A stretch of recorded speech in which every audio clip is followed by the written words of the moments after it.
Corintios capítulo 3.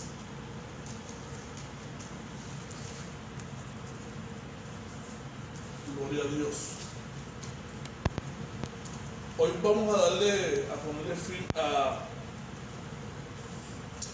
al estudio que comenzamos hace varias semanas sobre lo que es la madurez espiritual. Hoy vamos a finalizar con este estudio y anunciaremos cuál va a ser el próximo estudio muy prontito. En 1 Corintios capítulo 3 vamos a estar leyendo desde el verso 18 en adelante. 1 Corintios capítulo 3 desde el verso 18 en adelante dice la poderosa palabra del Señor: nadie se engañe a sí mismo. Si alguno entre vosotros se cree sabio en este siglo, hágase ignorante para que llegue a ser sabio, porque la sabiduría de este mundo es insensatez para con Dios, pues escrito está: Él prende a los sabios en la astucia. Y otra vez, el Señor conoce los pensamientos de los sabios, que son vanos. Así que ninguno se gloríe en los hombres, porque todo es vuestro. Sea Pablo, sea Apolo, sea Cefas, sea el mundo, sea la vida, sea la muerte, sea lo presente, sea lo porvenir, todo es vuestro. Y vosotros de Cristo, y Cristo de Dios. Amén, aleluya. Hace varias semanas fue el hermano Richard, alguien me detuvo en el pasillo y me enseñó ese texto, ¿verdad? Sobre una clase que tuvimos sobre ese texto. Yo quiero cerrar el estudio precisamente sobre estos textos, porque es parte de lo que es la madurez espiritual. Como Pablo va trabajando, sigue con la iglesia de Corintios, trabajando con la madurez espiritual y con lo que se encontró con la iglesia de Corintios. Acuérdense que esto es trabajando con la iglesia. Este mensaje es para la iglesia, los conflictos, las situaciones que estaban ocurriendo dentro de la iglesia. El enemigo más grande que tiene la iglesia muchas veces es la iglesia misma.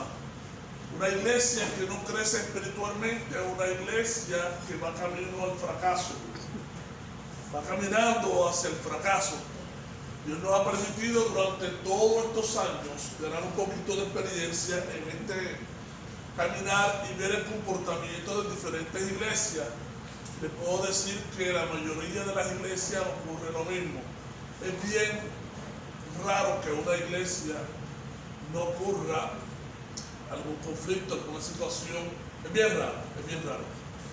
Pero los pastores debemos de prepararnos para tratar de evitar ese cantazo a través del crecimiento espiritual del liderazgo. También este estudio es un estudio dirigido a los líderes. Si los líderes están capacitados y maduros espiritualmente, es bien raro que entonces la iglesia se pueda fragmentar, porque el líder es tipo y sombra de la pastoral. No importa quién llegue, es tipo y sombra de la pastoral. Y a veces, sin nosotros darnos cuenta, le hacemos daño a la iglesia. Les voy a explicarles más adelante cómo se trabaja todo esto. Ok. Vamos a comenzar a trabajar con lo que es el templo. ¿Le tiene el pendrive puesto?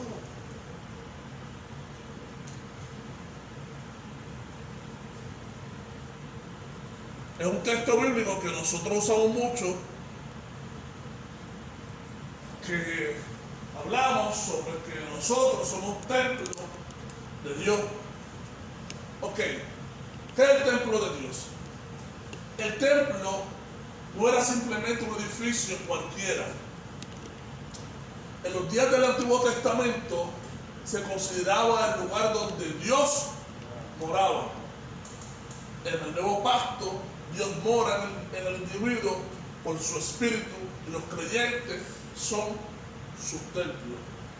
O sea, en otras palabras, en el Antiguo Testamento, cuando nosotros nos acercamos a lo que era el tabernáculo y todo eso, veíamos la presencia de Dios, la veíamos a dónde, la simbolizaba a dónde, en el arca. Nosotros estamos claros que Dios no habita en casas de hechas por hombres.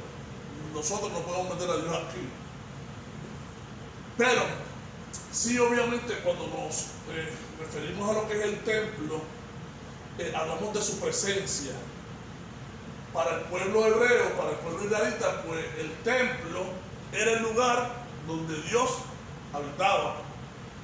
Cuando vamos al Nuevo Testamento, ya ese templo cambia y ya no es un edificio de acero como este, sino que ahora nosotros somos ¿qué? Somos el templo. Por lo tanto, su espíritu habita ¿dónde? En nosotros. Eso debe ser así. Ahí viene el cuidado que nosotros tenemos de tener entonces con el templo de Dios. No es el edificio. ¿Por qué? Porque uno de los errores que nosotros cometimos hace muchos años atrás, y errores de muchos pastores, que nos enfocamos en el templo físico.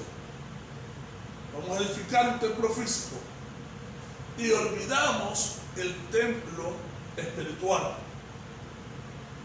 Nos olvidamos del templo espiritual.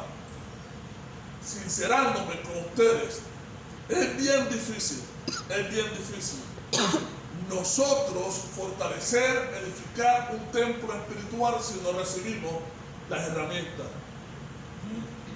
Ahí usted va a ver que muchas de las personas que tienen problemas espirituales por una situación o por otra es porque su templo no fue bien edificado, no tenía las herramientas, no se construyó bien, no nos preparamos bien, y esto nos habla de la preparación. Y hay veces que yo realmente le digo, Señor, esto es por fe, porque yo veo a algunos que hablan y dicen que lo otro, y hasta ponen mensajes de lo bueno que es Dios y todas esas cosas, pero no vienen a la iglesia, no se congregan, tienen 20.000 situaciones, pero Dios es bueno, Dios es y lo otro, y dan consejos a otros, para aquí, para allá, y dice, en serio. Pero por fe, yo digo amén. Tenemos que decir así, yo digo amén. Yo no veo a la persona, yo bueno, este es el Espíritu Santo que nos está hablando. Porque si vemos a la persona, y usted conoce el testimonio de la persona, usted dice, ¿de dónde? Pero por fe lo creemos, gloria es el Señor. Y lo importante de todo esto, no poner nuestra mirada en el hombre, poner nuestra mirada en el Señor. Aún nosotros tratando de edificar un templo que le agrade a Dios, tenemos 20.000 situaciones y fallamos. Imagínate entonces que está afuera. ¿Cómo va a edificar el templo si no hay una vida de oración? Si no hay una vida de ayuno, si no hay una vida de congregación. Pastor, ¿cómo usted sabe eso? Escucha a la persona hablar. ¿Qué son tus conversaciones? ¿Qué es lo que estamos hablando? ¿A quién estamos gloriando? ¿A quién estamos edificando? ¿A quién estamos? O sea, usted cuando escucha a una persona, usted sabe si está metida con Dios. No importa la prueba que esté pasando, usted va a ver que esa persona siempre va a estar glorificando el nombre del Señor. Y para esa persona todo está bien. Aunque se esté partiendo en 20.000 pedacitos, todo está bien, gloria es el Señor, Dios es bueno. No es por una boletilla, es porque su vida espiritual los ha llevado ¿a qué? A esto. Los ha llevado precisamente a esto. Imagínense cómo estaba el templo de Daniel. Un hombre que se metía con Dios, no media hora, no un ratito, 3 veces al día, como siempre lo hacía. O sea, ahora estamos hablando que nosotros somos el templo donde mora el Espíritu Santo. Segundo, en Corintios 6, 19 y 20, Pablo se refirió al creyente como el templo de Dios, que alguien lo puede buscar. Primera de Corintios, capítulo 6, del 19 al 20. Está bajando el pantalla. Ignoráis que vuestro cuerpo ¿En serio? es el templo del Espíritu Santo, el cual está en vosotros, el cual tenéis de Dios y que no sois vosotros. Mire, esos textos son un texto riquísimo. Si usted quiere preparar un culto de oración o le toca una palabra, esto y lo otro, ese texto usted lo puede, mire, escudriñar y le saca un sinnúmero. Y más cuando viene personas que no son creyentes. O sea, ignorar que nuestro cuerpo es que es templo del Espíritu Santo. ¿A quién le hablaba Pablo? Pablo no le está hablando al impío. ¿A quién le hablaba Pablo? A la iglesia. Le está diciendo a la iglesia, ustedes ahora son el templo del Espíritu Santo. ¿Qué más dice el texto? Porque habéis sido comprados por precio. Glorificad pues a Dios en vuestro cuerpo y en vuestro espíritu. Cristo, aleluya, Cristo, con la sangre preciosa que hizo, compró. Ahora este es el templo. Y dice, y en Corintios 16, 17, que se refirió de la misma manera a todos los creyentes en Corintios. Pablo, que está trabajando, está diciendo, escúchame bien, a ustedes son el templo. Y el templo hay que cuidarlo. Y el templo tiene que estar unido. En el templo hay unidad. En el templo hay santidad. Gloria a Dios. Hay santidad. Gloria al Señor. Los que estaban destruyendo la congregación de Corintios eran culpables de destruir ¿qué? El templo. Cada vez que yo escucho, me da pena, una situación en una iglesia donde alguien provocó una división, una situación, ¿sabes qué? Hay que orar por esa persona. ¿Por qué? Porque esa persona lo que hizo fue que comenzó a destruir no la iglesia física, sino que la iglesia espiritual. La iglesia espiritual, eso habla de nuestro testimonio. Cuando yo hablo a otra persona, le hablo mal de mi hermana, yo estoy destruyendo ese templo. Estoy destruyendo ese templo. Y el problema de yo destruir ese templo es que a mí me van a pedir cuenta por la destrucción de ese templo.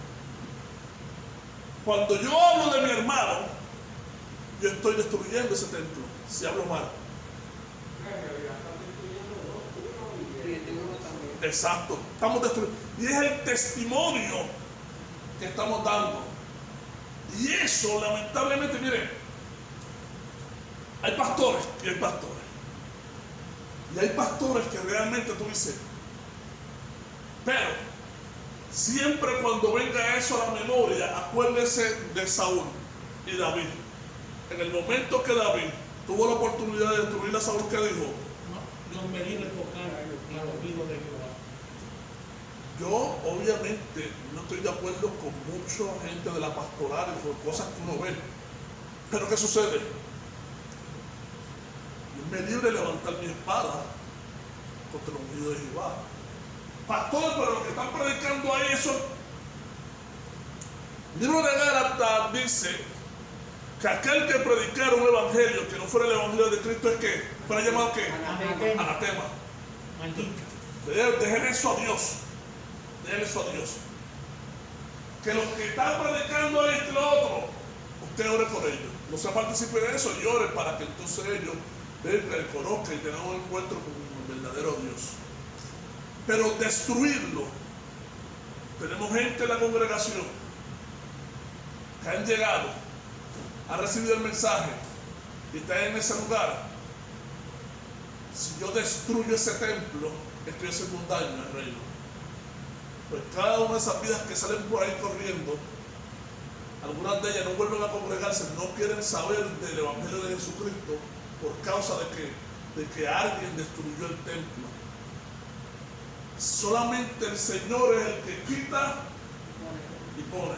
Pero si la persona, si lo que está diciendo el pastor, por ejemplo, o la persona que está al frente, no es correcto conforme a la palabra, es malo que uno le diga a otra persona, esto no es así, con la palabra no le enseña. No, claro que no es malo, porque lo está instruyendo. Lo que es malo es ponerse a ese pastor. Ese pastor no sabe nada de eso, eso no es así. Eso usted le está haciendo un hijo del diablo, eso es así. No. Una de las cosas que yo no sé si usted se acuerda, ¿perdón? Sí, que decía el profesor Toledo, me gustaba, que él siempre daba el ejemplo y decía que él a veces iba a la iglesia y había un hermano que no era el pastor, alguien predicando, y que lo que tiraba de ahí pues no cuadraba, pero ¿qué hacía él? Amén. Y ¿sabes cómo trabajaba? No, yo oro por esa persona. Porque yo no sé cuánto tiempo tuvo esa persona preparándose para compartir la palabra, de que a lo mejor pues la interpretación que dio no es la correcta, pero yo que yo hago, como dice la hermana Virginia, fíjate, yo basado en ese mismo texto, yo también creo que, pues mira, pudo haber sido también esto así, así. Si la persona no es soberbia y es humilde de corazón, dice, contra, tú tienes razón, es verdad. Sí, mira, está chévere. Pero si yo lo cojo y yo, mira, tú eres el diablo, tú lo que estás tirando por ahí es destrucción, eso no es correcto, esto es lo que le estoy destruyendo un templo. Una de las cosas que tiene la palabra es que nosotros lo recalcamos y decimos, pues mira, la palabra tiene una sola interpretación, pero hay una realidad. Cuando yo me acerco al texto bíblico y veo el texto, pues le puedo dar una interpretación que no está incorrecta, y se acercó el hermano Richard, le dio una interpretación que no está incorrecta, porque todas van con la misma visión, porque lo que Dios le puso al hermano Richard, o al pastor Benito, o le dio a Virginia, todo va a la par del mismo texto. Ahora, donde puede haber choque es que donde el texto, la interpretación que yo le doy al texto no tiene que ver nada con la historia. Y ahí yo meto, porque yo creo que esto pudo haber sido así, porque hay gente que usted lo ve predicando que parece que estuvieron allí en el tiempo de Cristo. Si dice, no, porque Cristo, y él estaba así, de verdad. O sea, tenemos que dar un espacio a la interpretación del texto. Y si usted puede correr un poquito, pues dice, y tiene un poquito más de herramientas, y bueno, en mi iglesia me enseñaron pues que pues, la hermenéutica, y hay que hacer un exégesis, usted sabe lo que es el exégesis, usted comienza a hacer su exégesis, su estudio, y usted se va buscando, espérate, que es por aquí donde vamos. Por aquí voy. Es importante establecer lo que es el texto de versus de 6. Exacto. Sí. ¿Qué fue lo que ocurrió? Exacto. ¿Para quién se escribió? ¿Cuándo se escribió? ¿Qué era lo que estaba sucediendo? ¿Qué gobierno existía? ¿Qué política existía? ¿Qué religión había? ¿Sabe una de las cosas que nosotros hacemos cuando nos acercamos a la Biblia? Pensamos que la Biblia cuando se escribió estaba pensando en nosotros directamente. Y nos olvidamos del contexto histórico que se estaba viviendo en ese momento. Sí, entonces arrastrados por los pelos, ¡guau! O sea, la palabra de Dios es viva y eficaz, claro que sí. Y se va a cumplir en todos los tiempos. Y el texto usted lo va a acomodar según la situación que está ocurriendo históricamente. Mire, por esto y por esto. Cuando usted ve el libro de Segunda de Samuel, una de las cosas que ocurre es que Salomón construyó el templo. Cuando terminó de construir el templo, me encantó la oración de Salomón, porque construyó el templo y Salomón oró, y una de las cosas que hizo cuando oró fue le dijo a Dios, yo sé que tú no habitas en casa construida por manos de hombres. Punto. Porque se estaba refiriendo al arca. Le estaba diciendo, yo sé que tú no estás aquí, pero y pues la oración de Salomón fue precisamente delante del arca. Pero lo que simbolizaba para ellos el arca era la presencia de Jehová. Él no estaba dando la reverencia al arca. Él lo que estaba brindando un respeto, porque para ellos el arca es presencia. El arca es presencia. Por lo tanto, usted y yo sabemos que ahí no está Dios. El Espíritu está aquí. Pero cuando nosotros vamos al contexto histórico y bíblico, el arca simbolizaba ¿qué? La presencia de Dios. La presencia de Dios. Por lo tanto, que cuando yo me acerco a esa arca, yo tengo que hacerlo con respeto. No, pero eso es un pedazo de cajón. No, es lo que simboliza. Cuando yo subo al altar, nosotros hemos preparado la iglesia, según el tabernáculo, este es el lugar santísimo, en donde el sacerdote ministraba. Pues entonces, el sacerdote tiene que estar bien preparado cuando va a subir. Hay un respeto. O sea, cuando yo vengo a la iglesia, pasa lo mismo. O sea, nosotros ahora somos sacerdotes. ¿Ves? Todo esto es que simbolizaba Y eso yo no lo puedo sacar del contexto, porque entonces le voy a quitar la parte espiritual. Usted y yo sabemos que tenemos acceso a Dios, a través suyo, que ahí no está Él. Pero para lo que nosotros creemos, la fe de nosotros nos ha enseñado, según la historia, de que para el pueblo ahí pues, simbolizaba la presencia. Y había un respeto. Y el arca no lo cogía todo el mundo. El arca había un pueblo separado, una tribu separada para él. ¿Cuál era? Levitas. Los levitas. Y de todas las simbolizaciones. O sea, y eso se hacía con respeto. Y había que estar preparado. Y el sumo sacerdote, cuando iba a presentar la expiación, si no estaba preparado, ¿qué pasaba allá arriba? Muerto. Entonces, esa parte es la que nosotros no podemos sacar de la iglesia. Porque eso trabaja con nuestra espiritualidad.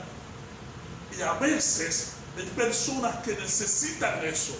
Ahí usted va a entender también un poquito de las tradiciones. Necesitan eso. Hay personas que necesitan que me ponga la farda, que me ponga el velo y todo eso. Y a lo mejor yo digo, pero ¿por qué falda? ¿Por qué velo y todo eso? Pastor, lo llaman allá. ¿Por qué falda? ¿Por qué velo? Deja a esa gente que están trabajando con eso. O sea, ellos están trabajando con eso. Entonces, para ellos es sumamente importante ese ritual. Amén. Pum. Que yo no creo que eso está bien, pero ellos no quieren trabajar de esa manera. Entonces, pues, es parte de su espiritualidad. Eso a usted no le va a robar. Pero vamos a dejarlo entonces a ellos, igual que la mujer que viene con su falda. Pues ellos entienden que eso no le va a robar su espiritualidad. Mira, pero para la persona es sumamente importante eso. Mira, hay personas, hay mensajes, hay personas que necesitan iglesia donde se le hablen del diablo. Y el diablo va. Esa es la predica que no le gusta. Sí, y eso, y de hecho, la mayoría de las iglesias pentecostales de línea, usted la ve que hay gente que responden a eso. O sea, si allí no se me caen, no hay 4 vueltas en el moño y parte de grito y todo eso, no, aquí no está Dios. Para ellos ahí no está Dios. Amén. Usted ve que ellos tienen que, pues, y la pandereta, y para aquí, y para allá, y para ellos es el fuego pentecostal. Aunque cuando se acaba la rumba después, pero ellos necesitan eso. Eso es parte de toma de ellos, de su espiritualidad, y ellos pues les gusta eso. A mí, ese estilo no me gusta, y de hecho yo vengo de una iglesia pentecostal bien brutal, al principio, y yo era lo que también mandaba a la gente para el infierno. Yo me creía que era el ayudante de Dios. El diablo para el infierno. A la primera persona que yo le dije que se iba a perder era mi mamá porque usaba pantalón. Y mi mamá no me dijo nada, se lo dijo el pastor y me llamaron. Ven acá. Fui corregido. Pero eso está bien. Eso está bien, ¿sabes? Pero era lo que yo veía, y yo veía a todo el mundo de las hermanas que era con falda y todo eso. A la iglesia que yo asistía, había una diaconisa en la puerta con el pelo por aquí, chequeando cómo las hermanas llegaban. Y tenían la canasta con los paños. Y si la falda te llegaba por aquí, te daba un paño. Y siéntate atrás. Así es. Aquí te llega la falda. No, ya te estás enseñando mucho. Y si tenían una camisa esa de había que te envolvía como un pastel. Y te sientas atrás. Y si era parte del liderato de la iglesia, pues ya tú sabes que hay disciplina.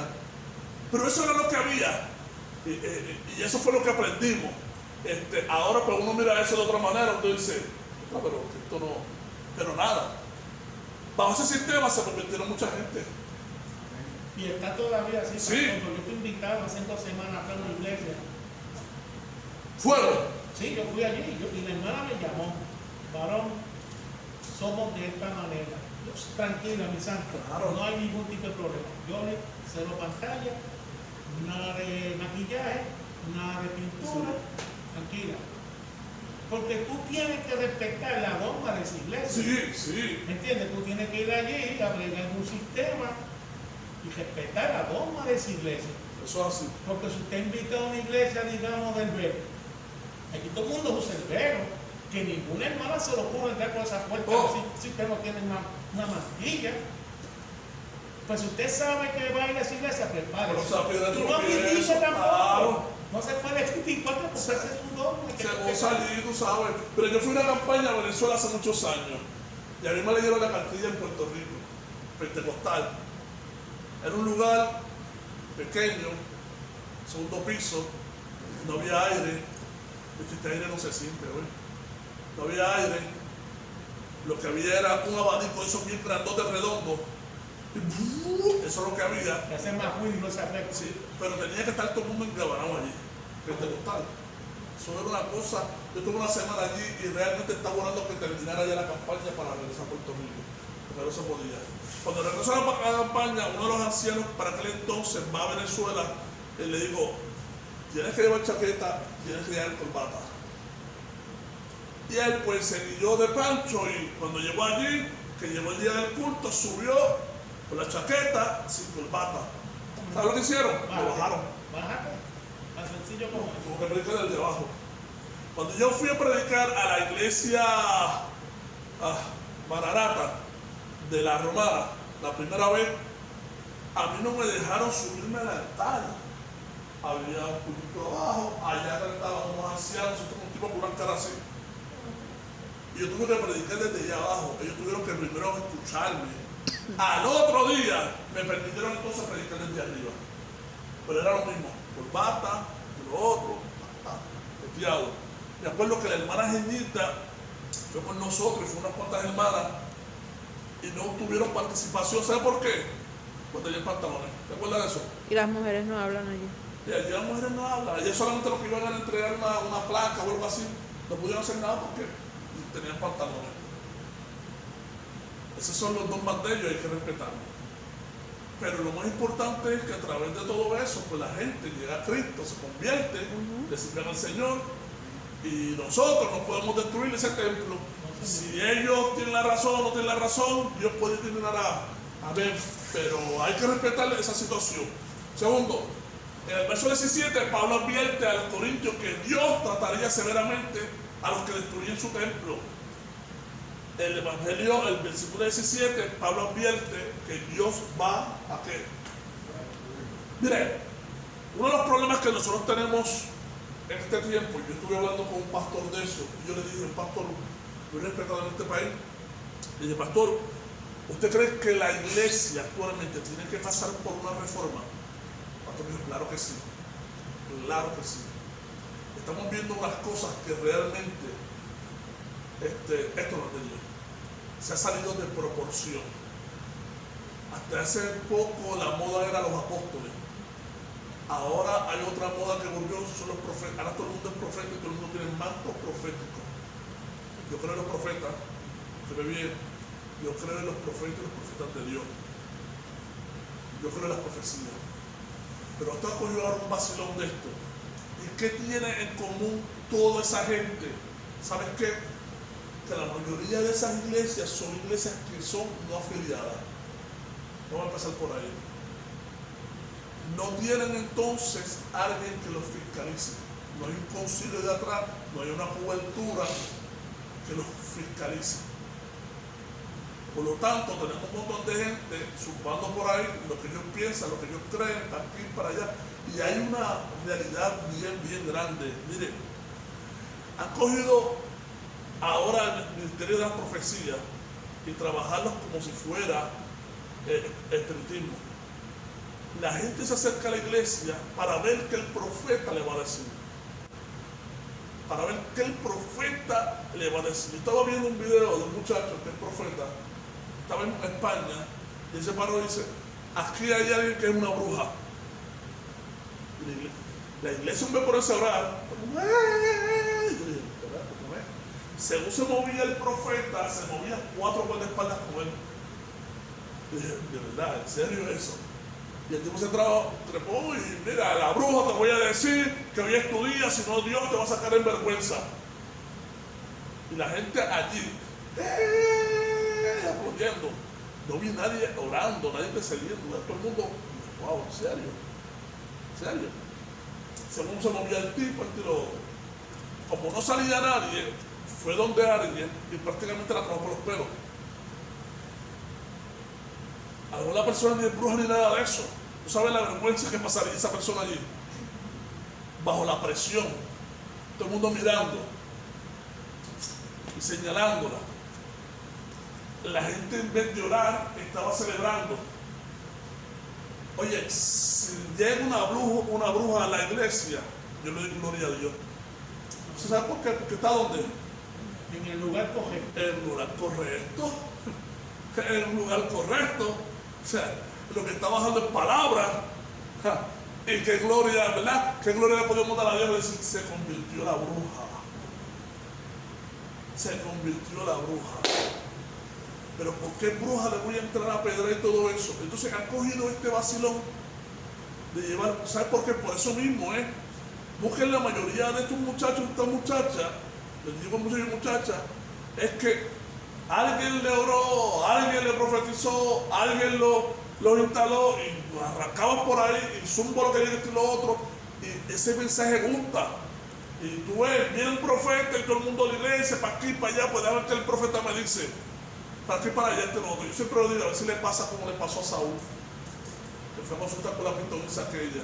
Le dijo, tacho, mañana tú vas a estar con nosotros aquí. ¿Cómo? Entonces, ¿cómo yo trabajo con eso? Mire, hay mensajes que son agradables a nuestro oído, los entretienen. Dios te va a dar, Dios te va a prosperar, Dios te va a poner todo esto. Pero usted y yo sabemos que aquí de lo que se trata esto es de salvación. Es de salvación, de santidad. Cómo nosotros entramos al reino de Dios. Todo esto demás, que si la casa, que si el carro, eso es material, que eso se queda. Ahora, ¿cómo está mi templo? ¿A cuántas personas le diste de comer? ¿A cuánta gente visitaste? ¿A qué cárcel predicaste? Por eso es que Él nos va a pedir cuenta. De hecho, en los evangelios está el pasaje bíblico cuando Jesús hace el llamado, que aquella gente se acercan a Él y que Él le dice, apartaos de mí, hacedores de mal. Pero si en tu nombre hicimos esto y esto. Ese, Generación de víboras. aquí el templo tuyo estaba podrido. Si lo hiciste hacer, ¿verdad? Pero te llamaste a todas las cámaras, esto y lo otro. Y lo hiciste, pero estaba buscando la gloria para ti. O sea, buscando un beneficio para ti y lo otro. No lo hiciste de corazón. No lo hiciste porque realmente salió de tu corazón bendecir, asistir a alguien. Había que tocar trompeta. Entonces, la gloria la querías para ti y no para el reino. O sea, para que usted vea que aún gente que uno piensa, no, usted que esa gente, porque esa gente está en la calle, están llevando ayuda, esto y lo otro. Mire, aquí hay un cantante de música sacra que usted lo ve que todo lo que hace, si va a un hospital, va a una funeraria, va a ayudar a alguien, hay que postearlo. Dice, ¿y dónde yo le dejo la gloria a Dios? Allá en la ejida hoy había cámaras. No. Los otros días cuando estaban allá en la limpiando, ¿había cámaras? No. Lo estamos haciendo para el reino. De eso se trata, cuidar nuestro templo. La destrucción del templo. El templo de Dios es un lugar santo. Por lo tanto, usted